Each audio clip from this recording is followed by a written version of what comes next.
I'm Pastor Lavern, and welcome to Take 5. Today I want to speak about family seasons. You'll agree with me that the concept of seasons is not new. You have winter, you have summer, you have autumn, and you have spring. These are different seasons that this planet goes through. It's the same in the family setting. There are times when we are happy, there are times when we are not so sad. There are times when a new child is born and the joy that comes when a new life has been introduced into this earth. And there are times when we've lost our loved ones, sadly, when we have to recollect and reminisce on the life that they have lived and the contribution that they have made to our current existence. Indeed, seasons are there in life. Ecclesiastes chapter 3 verse 1 tells us that to everything under the sun there is a time and there is a season. There's a time to be born, there's a time to die, there's a time to laugh, and there's a time to cry. There's a time to plant and there's a time to pluck up. God tells Noah in Genesis chapter 8 verse 22 that as long as the earth exists, there will be seed time and there will be harvest. And he mentions two other seasons. And it is interesting to note that even after this righteous man called Noah comes out from a great victory through God taking him through the flood, even his own family goes through a season. The Bible tells us that on one night Noah is drinking and he gets drunk, and it so happens that one of his grandchildren sees him naked, and Noah declares a curse upon one of his offspring. And these are examples of some of the things that happen in families. Sometimes a father or a parent may be displeased about the results that a child has come with from school. And in the same family, you may have in that same season a child that brings a smile to their parents' face by achieving great results. The question or the fact that we cannot ignore is our families will have seasons. Our families will have ups and downs. Our families will have times of joy and times of sorrow. The point, though, is not so much a recognition of the seasons, but the point is, as God-fearing families, how do we deal with the seasons in our time? If a season removes us from worshiping God, we must question that do we really have the spiritual stamina to keep us through a season? Job is one man who goes through a season. The Bible tells us that in Job chapter 1, there was a man in the land of Uz whose name was Job.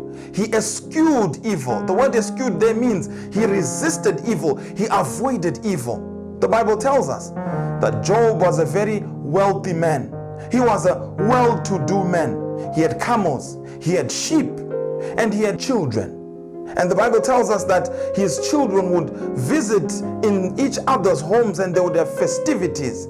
And Job would then give sacrifices to God in case in his children's festivities they have shamed the name of God. But we find that this same Job, who is so celebrated, goes through a season where he loses his wealth, where he loses his fortunes, where he loses his children. And his wife says to him, just curse God and die.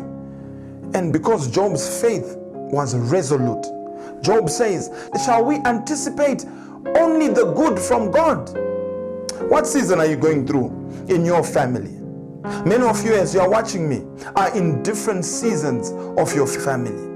Some of you are at the point where your businesses and your investments are beginning to yield results, and you are beginning to flourish and you're beginning to enjoy the finer things of life. Others, on the other hand, though in the past you have been celebrated as people with fortunes, people who are well to do, have come to a point where you are realizing that your fortunes have been eroded. Maybe your season is not even financial. Maybe your season is psychological and emotional. You've had happy times, but some things have happened in your family. It might be the loss of a loved one. It might be the loss of a venture that has resulted in emotional stress. But the Bible reminds us that there is a time and a season for everything. So the point of faith and the point of learning is not about the seasons that we go through, but it is how we respond to the seasons. I want to give you a blessed assurance. As long as we as families put our trust in God, who is never changing, I like to say, God cannot be changed by our seasons, and He is unchangeable. The Bible then tells us He is the same yesterday, today, and forever. And Psalm 90 verse 2 compounds it by saying, He is from everlasting to everlasting.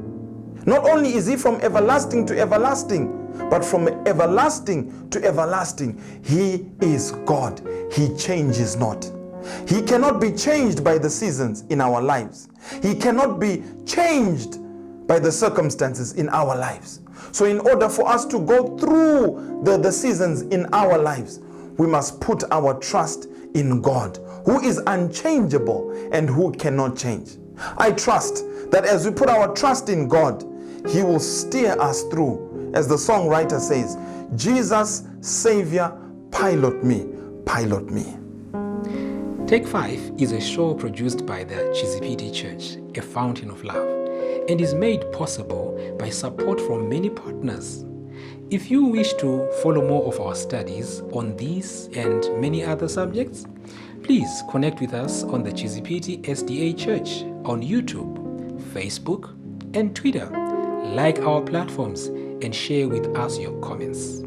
We also have our plug-in team ready to pray with you and encourage you through life's challenges. So please connect with us and would love to pray with you. We can't wait to hear from you. And remember, when life seems to drown you, just take a moment, take a break, and take 5 to reflect. Thank you for joining us on Take 5. We look forward to your contributions, your questions, and your comments. See you in the next episode. God bless and God be with you.